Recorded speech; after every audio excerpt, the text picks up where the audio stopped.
tous, très heureux de vous retrouver pour partager ces quelques instants dans la présence de notre Dieu. Voilà, aujourd'hui je voudrais simplement vous donner quelques mots de mon témoignage, simplement vous dire que les expériences que nous faisons avec Dieu, ce sont des expériences qui sont durables. Cela fait 45 ans maintenant que j'ai donné ma vie au Seigneur et j'aimerais vous dire, chers amis, que je ne le regrette pas. Bien sûr, il y a eu des hauts, des bas, comme nous pouvons le dire les uns et les autres, mais nous pouvons dire que Dieu a toujours été fidèle. Et lorsque nous lui faisons confiance, lorsque nous nous attendons à le voir agir dans notre vie, eh bien, nous savons que la foi que nous plaçons en lui, le Seigneur est celui qui ne nous déçoit jamais. C'est vrai que la Bible parle de cette expérience que l'on appelle, la Bible appelle cela la nouvelle naissance. Et quand vous lisez dans l'évangile de Jean au chapitre 3, il est question d'un homme qui s'appelait Nicodème. Cet homme était un chef des Juifs et cet homme est venu vers Jésus. Il était interpellé par la personne de Jésus, par les œuvres qu'il pouvait faire. Et il dira à Jésus, mais personne ne peut faire les miracles que tu fais si Dieu n'est avec lui.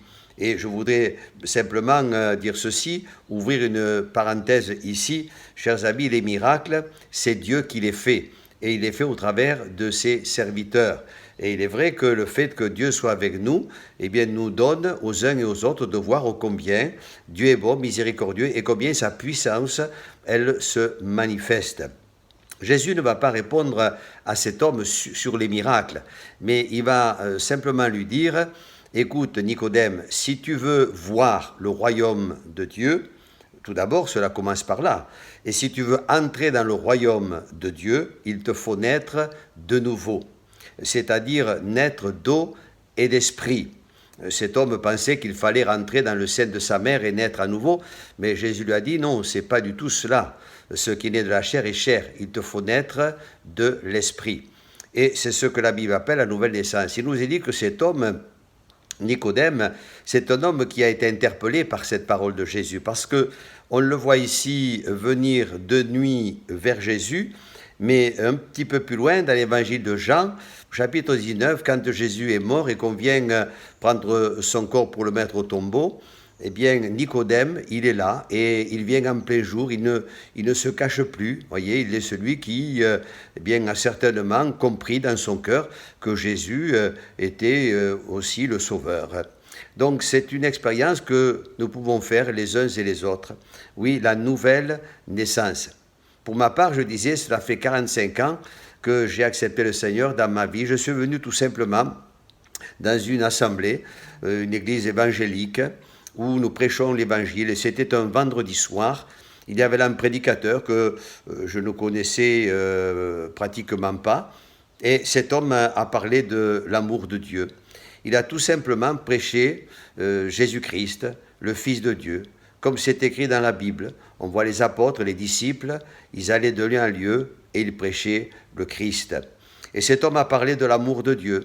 Il a parlé sur ce verset. Vous savez, quand la Bible dit, je ne sais pas si vous le savez, peut-être c'est la première fois que vous entendez cela, mais la Bible dit dans l'évangile de Jean, au chapitre 3 et au verset 16, « Car Dieu a tant aimé le monde, qu'il a donné son Fils unique, afin que quiconque croit à lui ne périsse point, mais qu'il ait la vie éternelle. » Et ce prédicateur a parlé de la naissance de Jésus, il a parlé du ministère de Jésus, il a parlé de la mort de Jésus, de la croix, et ensuite de la résurrection. Et puis le pardon des péchés. J'ai compris dans mon cœur que là j'étais un pécheur et que j'avais besoin de me repentir et de demander pardon à Dieu. Et c'est ce que j'ai fait. Et ce fameux vendredi soir, c'était une petite réunion, il n'y avait pas grand monde, quelques personnes étaient là, des gens qui étaient venus pour prier. Eh bien, ce fut ce soir-là que j'ai donné mon cœur au Seigneur. Là, ma vie a été complètement transformée. J'ai fait une expérience avec le Seigneur et il y a une relation, je dirais intime, étroite, qui s'est établie entre ma personne et la personne du Christ. Et ça, c'est formidable. Et ça, c'est ce que je souhaite à chacun, à vous tous qui peut-être écoutez ce message aujourd'hui. Ce message est un message simple, mais c'est un message qui peut transformer notre vie, comme il a transformé ma vie. Je n'étais pas quelqu'un qui faisait du mal, je n'étais pas un rebelle, loin de là, mais j'avais besoin de connaître Jésus-Christ et d'entendre parler de son amour et surtout de l'accepter. Peut-être vous qui êtes à l'écoute en ce jour, vous avez aussi ce besoin. Vous avez peut-être votre religion, et sans porter de jugement sur les religions quelles qu'elles soient, j'aimerais simplement vous inviter, chers amis, à faire votre propre expérience, cette expérience de la nouvelle naissance. Alléluia. Peut-être que la vie vous a changé, eh bien tout simplement, en terminant, je dirais ceci, changez de vie, apportez votre vie au Seigneur, faites-lui confiance et donnez-lui votre cœur. Laissez-le venir vous remplir, vous conduire et vous bénir. Que Dieu soit loué. C'est ce que je souhaite à chacun, chers amis.